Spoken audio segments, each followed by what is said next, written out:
नमस्कार साथियों, सृष्टि क्लासेस के ऑनलाइन प्लेटफॉर्म पर आपका बहुत बहुत स्वागत है। आज आप सोच रहे होंगे कि गुरुदेव आज आप बिल्कुल डिफरेंट लुक में आए हैं। पहले तो पैनल पर आप लगातार पढ़ाते आए हैं, आज हमें बिल्कुल स्क्रीन नज़र आ रही है, कॉर्नर में आप छोटे से नज़र आ रहे हैं। तो यह तकनीक पैनल से भी पुरानी तकनीक है। जब पैनल नहीं आया था, डिजिटल बोर्ड नहीं आया, डिजिटल बोर्ड आप हमारा स्टूडियो में पीछे देख सकते हैं। मैं उसी स्टूडियो में बैठा हूँ। और दोस्तों, आप सबको पता है कि मैं पॉलिटी डील कर रहा हूँ और दिल्ली पुलिस के लिए ख़ास तौर पर हम इतने ध्येय के साथ और हमारा इतना एक क्लियर विजन है कि आपको ऑनलाइन कंटेंट बिल्कुल फ्री यूट्यूब के माध्यम से करवाया जाए। अभी तक हमने जितने टॉपिक पढ़े हम उनकी थोड़ी सी चर्चा कर लेते हैं और दोस्तों आगे बढ़ते हैं।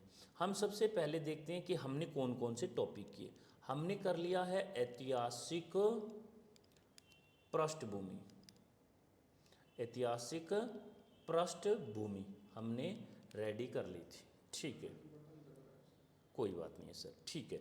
अब दूसरा हमने क्या किया था, ऐतिहासिक पृष्ठभूमि के बाद आपने कहा सर आप ही बता दो। हमने कहा था कि सब हमने संविधान निर्माण भी पढ़ लिया था, ठीक है। तो अब क्यों ना हमें नया टॉपिक शुरू कर लेना चाहिए और इस नए टॉपिक के लिए आप सब लोगों का बिल्कुल साथ चाहिए होगा। आप हमें जितना ज़्यादा से ज़्यादा शेयर हमारे वीडियो को कर सकते हैं आप कीजिएगा। अब हम सबसे पहले हेडिंग डालते हैं बेटा यहाँ पर, क्या, प्रस्तावना। प्रस्तावना है ना। हम देखते हैं कि ये प्रस्तावना होती क्या है। सबसे पहले अब मैं सबसे पहले आपको बताता हूँ प्रस्तावना के साथ इसी को हम और क्या क्या नामों से जानते हैं। आपने कहा सर इसी को हम उद्देशिका के नामों से जानते हैं और अंग्रेजी वाले भाई साहब इसको क्या कहते हैं, इसको प्रियम्बल कहते हैं और आप भी इसको प्रियम्बल नाम से जानोगे। आप कहोगे सर इसकी कोई परिभाषा तो होती होगी। बिल्कुल दोस्तों, इसकी अपनी एक परिभाषा होती है जो संविधान के निर्माताओं ने भी कहा और बहुत बहुत जो बड़े जो किताब लिखने वाले लोग हैं जिन्होंने हमारे संविधान की नज़र बनाए हुए रखी है और उसके बारे में खूब सारा अध्ययन किया है। उन्होंने कहा कि प्रस्तावना जो होती है वो किसी भी देश के किसी भी देश के संविधान किसी भी देश के संविधान के उद्देश्यों, कौमा आदर्शों को दर्शाती है। किसको दर्शाती है दोस्तों? ये किसी भी देश के ये उद्देश्यों और आदर्शों को दर्शाती है। यानी कि अगर मैं आपको एक बात कहूँ कि आप एक एग्जाम्पल लेते हैं दोस्तों, एक छोटा सा ऐसे आपको है दर्शाती है। ये थोड़ा मेरे लिए नया है इसीलिए थोड़ा इशू आएगा। अब हम चलते हैं दोस्तों, आगे बढ़ते हैं और मैं आपको बताता हूँ कैसे इसको बिल्कुल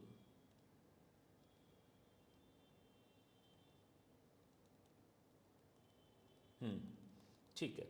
मैं कहता हूँ दोस्तों, सबको मैं एक एग्जाम्पल देता हूँ। ये आपका एक प्यारा सा घर है। आपने कहा सर ठीक है, इस प्यारे से घर में आप सब लोगों ने एक रूल बुक बनाई हुई है। आपने कहा सर बिल्कुल। अब आपके दादाजी ने एक रूल बुक बना दी आज से कितने, मैं कहता हूँ 200 साल पहले।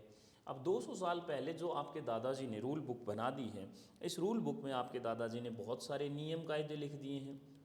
अब ये जो नियम कायदे लिखे, नियमावली लिखी, इसमें से एक ये था कि हर एक सदस्य को आपके घर में बीए की डिग्री करना अनिवार्य होगा, कम से कम 1 साल की तैयारी करना अनिवार्य होगा, कम से कम आप सरकारी नौकरी ज़रूर लगोगे, हर रोज़ आप 10 घंटे की स्टडी करोगे।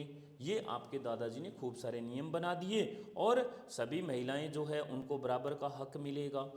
इस तरह के बहुत सारे नियम आपके दादाजी ने हमारे इस रूल बुक में लिख दिए। आपने कहा सर ठीक है। एक दिन नितिन सर ने कहा कि बच्चों, मैं आपके घर आऊँगा और मैं कहता हूँ कि मुझे आपके घर के बारे में जानना है। तो आपने कहा सर बिल्कुल आपका स्वागत है, हम 1 कप कॉफ़ी देते हैं आपको और इस 1 कप कॉफ़ी के साथ ये हमारी रूल बुक उठाइए और आप पढ़ने बैठ जाइए। आपने तो कहा सर ठीक है, पढ़ने बैठ जाते हैं।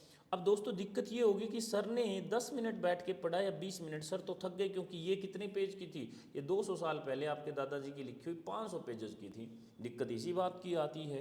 तो फिर होगा क्या कि क्यों न इस 500 पेजेस का एक ऐसा एक्सट्रैक्शन या निचोड़ निकाल कर कुछ एक पेज पर लिख दिया जाए, एक पेज पर लिख दिया जाए, जो हम ये निचोड़ निकाल कर लिखेंगे एक पेज पर, ये आपके घर की रूल बुक की क्या कहलाएगी, ये आपके घर के रूल बुक की प्रियम्बल कहलाएगी, यानी प्रस्तावना कहलाएगी। सेम यही बात दोस्तों मैं आपको समझाने की कोशिश कर रहा हूँ। मैं क्या कह रहा हूँ, आपको कंफ्यूज नहीं होना है, डाफा चूक नहीं होना है। मैं आपको बार बार यही समझा रहा हूँ कि दोस्तों जो हमारा संविधान है, दोस्तों जो हमारा संविधान है, ये इतना बड़ा संविधान है, इतना बड़ा, यानी कि विश्व का जो सबसे बड़ा लिखित संविधान हो, विश्व का सबसे बड़ा लिखित संविधान हो, अगर इस संविधान के आधार पर अगर कोई हमारे देश को समझना चाहे, हमारे देश के कल्चर को, हमारे देश के नियम कायदे कानूनों को समझना चाहे, और अगर कोई आदमी बाहर का आए, यानी कि कोई कनाडा से आए, कोई अमेरिका से आए, और वो हमारे संविधान को पढ़ने बैठे, उनकी ज़िंदगी निकल जाएगी, उनको रिसर्च करते करते सारा कुछ उनका जीवन जो है वो पूरा व्यतीत हो जाएगा। अब कहानी क्या होती है दोस्तों, इसमें जो है संविधान में ये जो प्रस्तावना होती है ना, ये प्रस्तावना ये एक ही पेज में लिखी हुई है, और इसी एक पेज से क्या होता है, इसके उद्देश्यों का पता चल जाता है।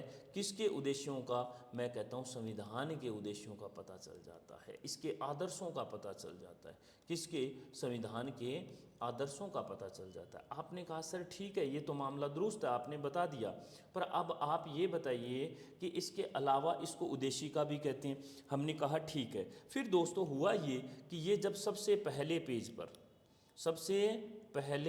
पर इसको सेट कर दिया गया, तो कहानी क्या हुई कि इसमें ऐसे बहुत सारे शब्दों का इस्तेमाल किया गया है जिससे पूरे संविधान का पता चलता है। हम वो कैसे, जैसे हम भारत के लोग भारत को एक संपूर्ण प्रभुत्व संपन्न समाजवादी पंथ निरपेक्ष, देखो हम भारत के लोग, मैं लिखूंगा नहीं दोस्तों, आपको याद करना पड़ेगा इसको, हम भारत के लोग भारत को एक संपूर्ण प्रभुत्व संपन्न समाजवादी पंथ निरपेक्ष लोकतंत्रात्मक गणराज्य बनाने के लिए एवं इसके समस्त नागरिकों को, इस तरह से ये प्रस्तावना चलती है। अब देखो दोस्तों, इन हर एक शब्द का अपना मतलब होता है। लोकतंत्रात्मक गणराज्य का अपना मतलब होता है, लोकतंत्रात्मक गणराज्य का अपना मतलब होता है। आपने कहा सर बात तो ठीक है, देखो पंथ निरपेक्ष शब्द का अपना मतलब होता है। आपने कहा सर बात ये भी ठीक है, इसीलिए इन सब शब्दों के हम जब इस्तेमाल की बात करेंगे, इन सब शब्दों का हम अर्थ समझेंगे, इनके अपने मर्म हैं, इनकी अपनी गहराइयाँ हैं। और अक्सर दिल्ली पुलिस हो चाहे कोई और तरह का एग्ज़ाम हो, सारे एग्ज़ाम ऐसे ही अक्सर आपसे सवाल जो है परीक्षा में पूछे जाते हैं कि इस शब्द का मतलब क्या है, आप ये शब्द का मतलब बताइए। तो दोस्तों अभी आप थोड़ी देर और बने रहना हमारे साथ। हम सबसे पहले उन सभी सवालों का जिक्र करते हैं और मैं आपको बताता हूँ कि कुछ महत्वपूर्ण कथनों की बात करते हैं, कुछ महत्वपूर्ण कथनों की बात करते हैं। आपने कहा सर ये क्या होता है, देखो प्रस्तावना को लेकर मैं यहाँ पे क्या कह रहा हूँ, प्रस्तावना को लेकर आप साथ साथ नोट्स बना सकते हैं। प्रस्तावना को लेकर बस हम हल्की बिल्कुल एकदम बिल्कुल कहते हैं ना बिल्कुल आसान तरह से पढ़ेंगे। पॉलिटी बहुत मुश्किल सब्जेक्ट नहीं है, बहुत आसान है। मेरे जैसा इंसान अगर इस पॉलिटी सब्जेक्ट को पढ़ सकता है, समझ सकता है, तो आप बिल्कुल पढ़ सकते हैं। बेटा मैं मेडिकल साइंस का स्टूडेंट रहा हुआ हूँ और बाद में पॉलिटी से इतनी मोहब्बत हो गई है कि आप सब लोगों के सामने हूँ मैं। तो अब हम सबसे पहले हम जिक्र करते हैं पहले कथन का, यानी कि प्रस्तावना को परिचय पत्र की संज्ञा देने वाले कौन थे। परिचय पत्र से आप लोगों ने कहा सर आप बता दो। देखो इससे आप क्या याद करोगे, N.A. पालकीवाला। क्या याद करोगे आप, N.A. पालकीवाला। ठीक है, ये कैसे हुआ, देखो मैं आपको एक जुगाड़ लगा के बताता हूँ। पै से परिचय पत्र और पै से पालकीवाला। तो आपसे सवाल क्या पूछा जाएगा कि निम्न में से भारतीय संविधान की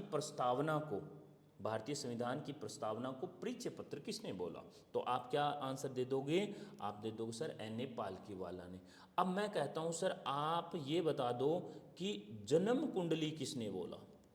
हमने क्या कहा कि साहब जन्म कुंडली किसने कहा, तो मैं आपको बताता हूँ K.M. मुंशी ने बोला। ये कैसे याद करें, देखो मुंशी प्रेमचंद एक ब्राह्मण थे, और आप यहाँ पे याद कर सकते हैं कि जो ब्राह्मण या पंडित लोग होते हैं बेटा, वो जन्म कुंडली देखने का ही उनका रवायत में जो काम हुआ करता था वो यही था। तो आप कह सकते हैं कि बिल्कुल साहब हमें के मुंशी याद है, और के मुंशी से हम कह सकते हैं कि पंडित जी जो हैं वो अक्सर जन्म कुंडली की बात करते हैं। अब आप कहोगे सर एक और बता दो। हमने कहा, मैं कहता हूँ आत्मा, आभूषण किसको, प्रस्तावना को, और कुंजी की संज्ञा किस महानुभाव ने दी। आपसे अगर पूछा जाए तो आप क्या बता दोगे। आप कहोगे सर देखो ऐसा है कि ये पुराने टाइम में ये आभूषण जो हुआ करते थे ना, ये सबसे ज़्यादा ये आभूषण किसके पास हुआ करते थे। आपने बताया सर पहले राजपूतों के पास होते थे, जिनको हम कहते थे ठाकुर, है ना, ठाकुर लोगों के पास। तो हमने क्या बताया कि ठाकुर दास भार्गव, ठाकुरदास भार्गव, है ना। तो आपने बता दिया है ठाकुरदास भार्गव, ये तीन चीज़ें। अच्छा, अब इसके बाद बेटा हम कहते हैं कि एक इसमें एक शब्द आता है नंबर 4। क्या आता है, इसको आदि वाक्य की संज्ञा किसने दी। आदि वाक्य यानी प्रारंभिक वाक्य, प्रस्तावना को आदि वाक्य की संज्ञा किसने दी। आप कहोगे सर गोविंद दास जी ने दी, गोविंद दास जी ने दी। ठीक है, अब मैं कहता हूँ कि पंडित जवाहरलाल नेहरू ने क्या बोला। उन्होंने कहा कि आत्मा और सार दोनों है। प्रस्तावना भारतीय संविधान की आत्मा और सार दोनों है, ये कहा पंडित जवाहरलाल नेहरू ने। आपने कहा सर एक और बता दीजिए लास्ट। तो मैं आपको कहता हूँ कि भारतीय संविधान की अगर मैं कहूँ प्रस्तावना आत्मा है, प्रस्तावना आत्मा है। आपने कहा सर ठीक है। और भारतीय संविधान जो है, भारतीय संविधान क्या है, इसका शरीर है। यह बात किसने कही, यह बात सुभाष जी ने कही, और ये सुभाष कश्यप, क्या कहोगे आप, सुभाष कश्यप। हम थोड़ा सा इसको और स्पेस बनाकर लिख देते हैं। ये बात किसने बोली। आपने कहा सर ये बात सुभाष कश्यप ने बोली। बिल्कुल, मुझे पूरी उम्मीद है बेटा कि अभी तक आप सब लोगों को भली भांति सब संपूर्ण ढंग से समझ आ रहा है। और पॉलिटी की प्रस्तावना जो टॉपिक है, ये बहुत ही प्यारा सा हल्का सा टॉपिक है। और अब हम दोस्तों आगे बढ़ते हैं। सबसे पहले सर्वप्रथम अगर मैं बात करूं, अगर मैं सर्वप्रथम बात करूं कि सर्वप्रथम प्रस्तावना जो है वो किस देश के संविधान ने इसका इस्तेमाल किया, तो आप कहोगे सर अमेरिका। आप कहोगे सर ये अमेरिका सर्वप्रथम। अब दोस्तों जब भी बात अमेरिका की आती है तो सच पूछो तो मैं एक ही बात कहता हूँ कि आपको टेंशन नहीं लेनी है। मैं आपको इस लेवल पर थोड़ा सा मुकाम तक ले ही जाऊँगा। कैसे, आप कहोगे सर बताओ। देखो हम इस तरह से लेकर जा सकते हैं। कलर का पेन, ये पेन का कलर थोड़ा सा हम चेंज करते हैं क्योंकि मुझे मामला ठीक लगता है ऐसा करने से। देखो आप इसमें दो तरह की बातें कर सकते हो दोस्तों। कौन कौन सी। सबसे पहली जो बात करोगे, आप कहोगे सर ये कभी अंगीकृत तो हुआ होगा क्या, अमेरिका का संविधान ये 1787 में अंगीकृत हुआ। आपने कहा सर ठीक है, मेरी बात बिल्कुल समझ आ रही है। तो फिर लागू कब हुआ, लागू मैं कहता हूँ 1789 में हुआ। अच्छा एक और चीज़ बताते हैं। देखो दो का फासला आ रहा है, दो का फासला आ रहा है बेटा। कितने साल का आ रहा है, दो का। आप कहोगे सर फिर दो का जुगाड़ आ रहा है तो एक और बता दो। हमने कहा ठीक है। फिर आप कहोगे जो अमेरिका का संविधान है उसमें बिल ऑफ राइट्स, हमने क्या कहा दोस्तों, बिल ऑफ राइट्स के तहत या इस बिल के तहत वहाँ के संविधान में मूल अधिकार जोड़े गए। क्या जोड़े गए दोस्तों, मूल अधिकार जोड़े गए। हाँ तो मैंने आपको बताया मूल अधिकार जोड़े गए। ये कब जोड़े गए, मैंने कहा 2 वर्ष बाद में 1791 में। आपने कहा सर ये सही जुगाड़ बताते हो आप, परंतु आप हमें अमेरिका के संविधान के बारे में और कोई बात भी बता दो। हमने कहा चलो हम बात बता देते हैं आपको। अमेरिका का संविधान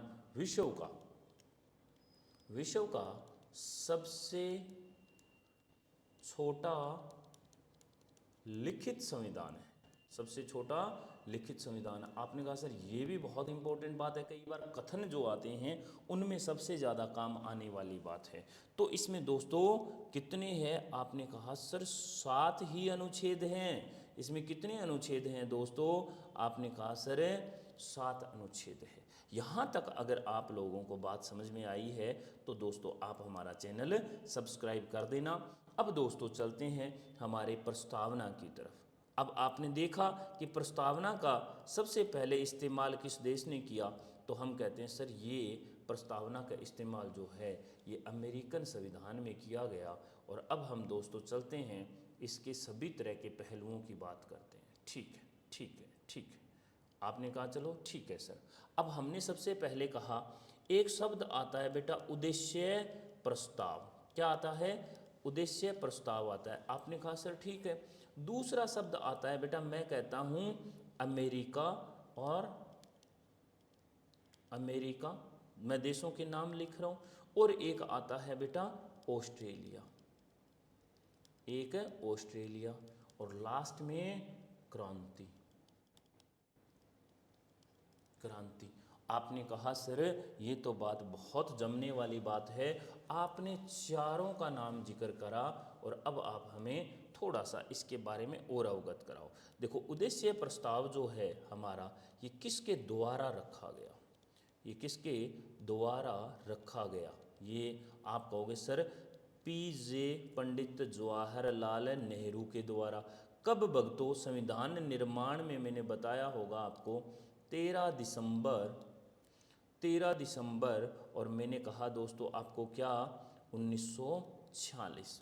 आपने कहा सर ठीक है 1946 मामला जम रहा है, परंतु इसको कभी स्वीकृति तो मिली होगी, स्वीकृति तो मिली होगी। और मैंने कहा दोस्तों आप तो दो के आंकड़े को याद करो, 1 दूनी दूनी और 2 दूनी 4। तो 2 दूनी 4 तक तो अपन जानो ही को नहीं, अपन सिर्फ 1 दूनी दूनी, यानी हमने कहा 22 जनवरी 1947। दोस्तों 2 दुए आ रहे हैं इसमें। आपने कहा सर आपने अभी अभी अमेरिका का संविधान बताया, तो जब अमेरिका का संविधान बताया तब आपने हमें कहा था कि इसमें 2 का आप आंकड़ा याद रखना। तो यहाँ पे देखो ये अमेरिकी संविधान की अगर बात करें तो ये 2 का आंकड़ा आ रहा है, यहाँ पे 2 का आंकड़ा आ रहा है। और कहाँ पे आया 2 का आंकड़ा, हमने कहा ये 22 जनवरी आ तो रहा है, इसमें 2 का आंकड़ा दिखाई दे रहा है। आपने कहा मास्टर जी ठीक है इसके अलावा भी तो बता दो हमें। तो हमने कहा ठीक है फिर इसके अलावा बता देते हैं। देखो भारतीय जो संविधान का निर्माण हुआ तो संविधान सभा का गठन कैबिनेट मिशन के तहत हुआ। मैं आपको हल्का सा बता देता हूँ बेटा, क्या कैबिनेट मिशन योजना के तहत 1946 के तहत क्या हुआ, संविधान सभा, मैं पूरा नहीं लिखूंगा दोस्तों, संविधान सभा का गठन हुआ और इसका गठन 1946 में हुआ। इसकी दोस्तों 3 बैठकें हुई, 3 मीटिंग हुई। पहली कब हुई, 9 दिसंबर 1946, मैं 46 की बात कर रहा हूँ। दूसरी 11 दिसंबर 1946 और तीसरा उद्देश्य प्रस्ताव रखा गया 13 दिसंबर। अब आप कहोगे सर आप तो कह रहे थे ना 2 का आंकड़ा, तो बिल्कुल देखो इन दोनों के बीच में 9 से 11 और 11 से 13 पहुंचने में 2 दिन का, यानी 1 दूनी दूनी और बस 1 दूनी दूनी, बाकी हमें याद है करना ही नहीं है। वैसे ही आपको उद्देश्य प्रस्ताव याद करने के लिए क्या याद करना पड़ेगा दोस्तों, आपको याद करना पड़ेगा, सीधी सी बात है कि 13 दिसंबर 1946 को इसको रखा गया पंडित जवाहरलाल नेहरू के द्वारा। आपने कहा मास्टर बात बिल्कुल दुरुस्त है, स्वीकृति, तो मैंने कहा दुआ याद करो आप तो 1 दूनी दूनी यानी 22 जनवरी को। अब अच्छा ठीक है, हमने अमेरिका का क्यों जिक्र किया, हमने अमेरिका का इसलिए जिक्र किया क्योंकि हमने ढांचा कहाँ से लिया। आपने कहा सर ढांचा मतलब प्रस्तावना का ढांचा कहाँ से लिया, तो ये प्रस्तावना का जो ढांचा है दोस्तों ये हमने अमेरिकी संविधान से लिया। जैसे हम भारत के लोग, we are the people of India, वैसे ही अमेरिका के संविधान में दोस्तों क्या लिखा गया है, अमेरिका के संविधान में लिखा गया है कि we are the people of America. वैसे आपको देखो मास्टर जी बात जमी नहीं है हमारे, आप हमें थोड़ा सा ढंग से बताओ कि आखिरकार ढांचा होता क्या है। मैंने कहा दोस्तों आप लोग जब बचपन में हिंदी मीडियम या इंग्लिश मीडियम स्कूल में बिल्कुल पढ़े हो, और मेरे विद्यार्थी हो तो 90% आप हिंदी मीडियम स्कूल के ही हैं।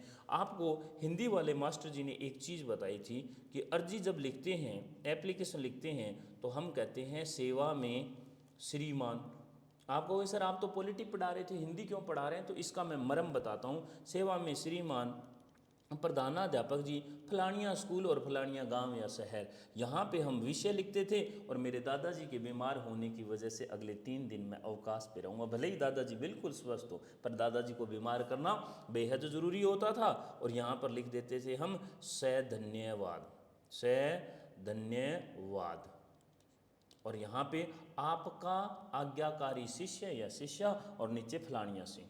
आपने कहा सर ठीक है। और इस जो यहाँ पे नम्र निवेदन है कि मेरे दादाजी पिछले 3 दिन से बहुत बुरी तरह बुखार से पीड़ित हैं, उन्हें डॉक्टर के पास लेकर गए, डॉक्टरों ने जवाब दे दिया अब उनको सेवा की जा रही है घर पे, सारे रिश्तेदार घर पे आ रहे हैं, इसीलिए कृपया कर आप मुझे 3 दिन का अवकाश देने की कृपा करें। 3 दिन बाद में दादाजी खुद चल के आते हैं। बोले कि पोतो को नहीं है, बोले पोतो तो बीमार करे घरे बैठे हैं। तो ये आपके साथ हुआ होगा। परंतु हमने कहा क्या कि साहब ये जो आप हमारी स्क्रीन पर देख पा रहे हैं, ये आपको एप्लीकेशन लिखनी सिखाई। अब साहब आगे क्या, आपने तो दादाजी को बीमार किया, इस बार एप्लीकेशन आ गई क्या, फूफा के बीमार होने की, और आपने तो रट्टा मारा हुआ था, आप तो भूल गए। तब आपको मास्टर जी ने एक जुगाड़ बताया। क्या जुगाड़, क्या बताया आपको? मास्टर जी ने कहा घबराने की ज़रूरत नहीं है, अगर पेपर में कुछ ऐसा आ जाए तो आप क्या करोगे, यहाँ पे लिखना सेवा में श्रीमान फलानिया फलानिया लिखना, और यहाँ पे खाली जगह छोड़ देना और लास्ट में लिख देना धन्यवाद, और आपका आज्ञाकारी शिष्य नाम लिख देना। अगर 10 नंबर की अर्जी आएगी तो 5 मिल जाएंगे। ये बेटा आपने क्या बना दिया, वहाँ पे ढांचा लिख के आए हो। आप क्या लिख के आए हो? आप ढांचा लिख के आए हो, और इसी को हमने ढांचे का नाम दिया है। ठीक है, तो हमने क्या कहा, आपने कहा मास्टर जी ये आपकी बात ठीक है, आप बिल्कुल हल्के शब्दों में बताए देते हो। तो हमने कहा ये ढांचा जो है ना, we are the people of, है ना, हमने कहा हम भारत के लोग, भारत को एक संपूर्ण प्रभुत्व संपन्न समाजवादी लोकतंत्रात्मक गणराज्य बनाने के लिए एवं इसके समस्त नागरिकों को, है ना, तो ये वाली जो है ये ढांचा हमने कहाँ से लिया? आपने कहा सर ऑस्ट्रेलिया का नाम क्यों लिया? ऑस्ट्रेलिया का दोस्तों इसीलिए लिया क्योंकि ऑस्ट्रेलिया से हमने प्रस्तावना की भाषा का इस्तेमाल किया है। दोस्तों बड़े प्यारे प्यारे से प्रश्न आते हैं और आप लोग कहते हैं सर कैसे आते हैं, साफ सुथरा सा है, प्रस्तावना से संबंधित निम्न में से कौन सा कथन सही है, और आप लोगों को कह दिया जाता है प्रस्तावना पर मूल रूप से प्रभाव उद्देश्य प्रस्ताव का है। प्रस्तावना पर मूल रूप से प्रभाव अमेरिका के संविधान से ली गई प्रस्तावना के ढांचे का है। दूसरा ऑप्शन आ जाता है अमेरिका के संविधान से ढांचा लिया गया है, और चौथा ऑप्शन आता है ऑस्ट्रेलिया से हमने या ऑस्ट्रेलियाई संविधान से हमने प्रस्तावना की भाषा को ग्रहण किया है। दोस्तों इसमें जो है ना, अब मूल रूप से प्रभाव की बात करूं तो उद्देश्य प्रस्ताव का रहता है। इसमें एक शब्द आता है क्रांति, हमारे इसमें फ्रांस की क्रांति और रूस की क्रांति दोनों से बहुत बड़ा फर्क पड़ा है। जैसे आर्थिक न्याय, सामाजिक न्याय, इन शब्दों की बात करते हैं तो दोस्तों ये शब्द जो है ये हमारे ये अलग अलग क्रांतियों से लिए गए हैं। अब हम दोस्तों एक और बात करते हैं। सबसे पहले मैं आपको बताता हूँ कि इम्पोर्टेंट बात क्या है। सबसे पहले इसमें इम्पोर्टेंट बात ये है कि ये जो आप उद्देश्य प्रस्ताव जो आप देख रहे हैं ना, इस उद्देश्य प्रस्ताव को आप क्या याद करोगे? आप उद्देश्य प्रस्ताव में आप यहाँ पे तो जगह नहीं बची है, हम आगे बढ़ते हैं। हमने कहा सर आप हमें इस तरह से लिख कर ही बता दो। हमने कहा उद्देश्य प्रस्ताव, उद्देश्य प्रस्ताव का सबसे ज़्यादा मुख्य रूप से या मूल रूप से भारतीय संविधान की, मैं क्या कह रहा हूँ दोस्तों, भारतीय संविधान की प्रस्तावना पर प्रभाव है, प्रस्तावना पर प्रभाव है। आपने कहा सर ये बात तो ठीक है, कैसे? अब हम कहें ये जो है उद्देश्य प्रस्ताव, आप सभी लोग कमेंट में बताओ कब रखा गया? ये 13 दिसंबर 1946। अब ऑप्शंस क्या आएगा? मैं आपको एक सवाल है लिख के दे रहा हूँ, आप देखो दोस्तों, हम थोड़ा सा आगे बढ़ते हैं ना। कैसे? मैं आपको एक सवाल जो है वो मैं दोस्तों आपको लिख कर दे रहा हूँ, क्वेश्चन लिख रहा हूँ, मैं यहाँ पे लिख रहा हूँ, आप देखो। निम्न में से मुख्य रूप से भारतीय संविधान की प्रस्तावना पर प्रभाव है। आपने कहा सर ठीक है, ऑप्शंस बताइए। ऑप्शंस है ए उद्देश्य प्रस्ताव का, ठीक है। ऑप्शन से बी, मैं कहता हूँ सर अमेरिका का, बिल्कुल अमेरिका का भी हो सकता है। कैसे, आगे देखते हैं। सी ऑप्शंस जो है वो है ऑस्ट्रेलिया का, ऑस्ट्रेलिया का। और डी जो है वो क्या कह रहा है, क्रांति का, क्रांतियों का। कौन सी क्रांति का कैसे प्रभाव है वो आगे चलकर हम सारा खुलकर डिस्कस करेंगे। इसका ऑप्शंस बताइए। आपने कहा सर हमें बिल्कुल ऑप्शंस पता है, आप तो बस इसका आंसर टिक कर दीजिए। कौन सा, आपने कहा इसका आंसर होगा ए, उद्देश्य प्रस्ताव का। आपको कैसे पता चला? देखो अमेरिका का भी लग सकता है आपको, ऑस्ट्रेलिया का भी लग सकता है, परंतु इसका आंसर मुख्य रूप से अगर प्रभाव पूछा जाए हमारे भारतीय संविधान की प्रस्तावना पर, तो इसका मुख्य रूप से प्रभाव क्या होगा दोस्तों? इसका मुख्य रूप से प्रभाव उद्देश्य प्रस्ताव ही होगा। क्यों? इसकी मैं वजह बताता हूँ। आप दोस्तों सरकारी नौकरी की तैयारी करें, आपको लगता है आपका दिल्ली पुलिस में बहुत जल्द हो जाना चाहिए।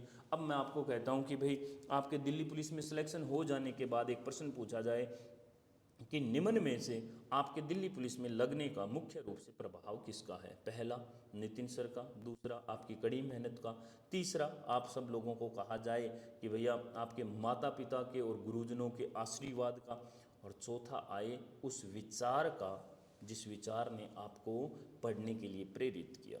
तो ऑप्शंस आपको पता है। सबसे पहले दोस्तों विचार आता है।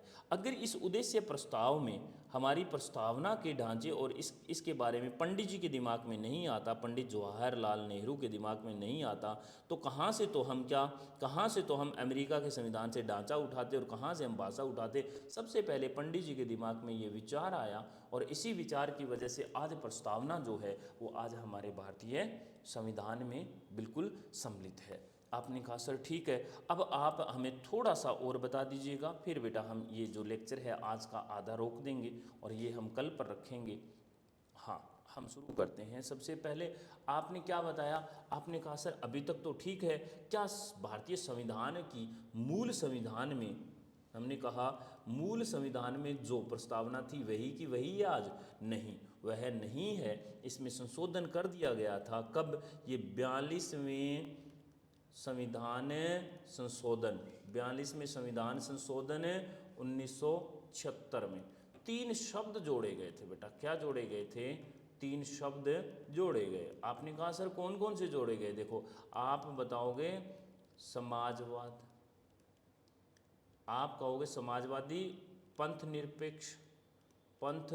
निरपेक्ष, और लास्ट में आप कहोगे सर अखंडता। वैसे एक और बात बताऊं मैं आपको, बहुत इंपॉर्टेंट, पहले जो मूल प्रस्तावना थी हमारी उसमें शब्द था एकता, और इस एकता शब्द की जगह क्या लिख दिया गया?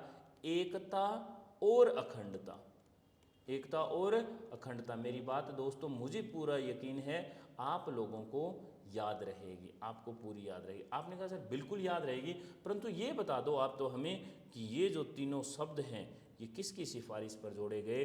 तो आपने ही बता दिया मुझे, ये जोड़े गए सरदार स्वर्ण सिंह समिति की सिफारिश पर, स्वर्ण सिंह समिति की सिफारिश पर। ये बात तो जच गई सर, बिल्कुल एकदम याद होगी ना। देखो कैसे, हमने कहा सरदार स्वर्ण सिंह जो थे इसकी समिति की सिफारिश पर एक दुर्घटना तो नहीं कह सकते, मेरी आदत है, पर हाँ एक काम और हुआ था। वो कौन सा हुआ था? वो मास्टर जी आप ही बता दो, हम याद नहीं करेंगे, आप याद करवा दोगे तो मान जाएंगे आप मास्टर हैं। इसमें इन्होंने क्या किया था? इसमें मूल कर्तव्य को भी जोड़ा था। मूल कर्तव्य यानी कि यही हमने क्या कहा, 42वां तो संविधान संशोधन और 1976 वाला, इसमें मूल कर्तव्य जोड़े गए थे। कितने थे? 10 थे, और वर्तमान में कितने हैं? 11 है। ये किसकी बात कर रहा हूँ मैं? वर्तमान की बात कर रहा हूँ। और मूल कर्तव्य जोड़े गए थे 10। ये किसकी सिफारिश पर जोड़े गए थे? ये दोस्तों जब हम पढ़ेंगे मूल कर्तव्य तब इसकी पूरी डिटेल में जाएंगे। फिलहाल आप इतना याद रखो कि मूल कर्तव्य जोड़े गए थे। अच्छा आप कहोगे सर इसका मतलब क्या? मूल संविधान में मूल कर्तव्य नहीं थे? मूल संविधान में मूल कर्तव्य नहीं थे, आपने बिल्कुल ठीक फरमाया। मूल संविधान में मूल कर्तव्य नहीं थे, मूल कर्तव्य नहीं थे, मूल कर्तव्य दोस्तों नहीं थे। तो आज का जो हमारा लेक्चर है वो आज हम यहीं रोकते हैं। थोड़ा सा इसको रिवाइज कर लेते हैं। क्या? आपने कहा सर प्रस्तावना के बारे में थोड़ा सा बता दो। हमने कहा दोस्तों हमने अभी तक ऐतिहासिक पृष्ठभूमि को पढ़ लिया है, संविधान निर्माण को पढ़ लिया है, अब हम प्रस्तावना को पढ़ते हैं। उद्देशिका इसका दूसरा नाम है, प्रेम्बल भी कहते हैं। यह किसी भी देश के संविधान के उद्देश्यों को और उसके आदर्शों को दर्शाती है। आपने कहा सर ठीक है, ये तो बात समझ में आ गई हमारे। तो इसके अलावा कुछ और? हाँ बिल्कुल, प्रस्तावना आपके घर की रूल बुक की तरह होती है, जो आपके दादाजी ने 200 साल पहले बनाई थी। उसमें कुछ नियम कायदे कानून होते हैं, इसमें आपके हक का जिक्र किया जाता है, इसमें तमाम तरह की बातें हैं। परंतु नितिन सर आपके घर पे आएंगे और कहेंगे मुझे आपके घर के बारे में पता करना है कि आपका घर कैसे विचारधाराओं और आदर्शों और उद्देश्यों के साथ आगे बढ़ रहा है। तो आपने कहा सर ये रूल बुक पढ़ लीजिए, और सर की चाय खत्म हो गई पर 2 पेज नहीं पढ़े गए।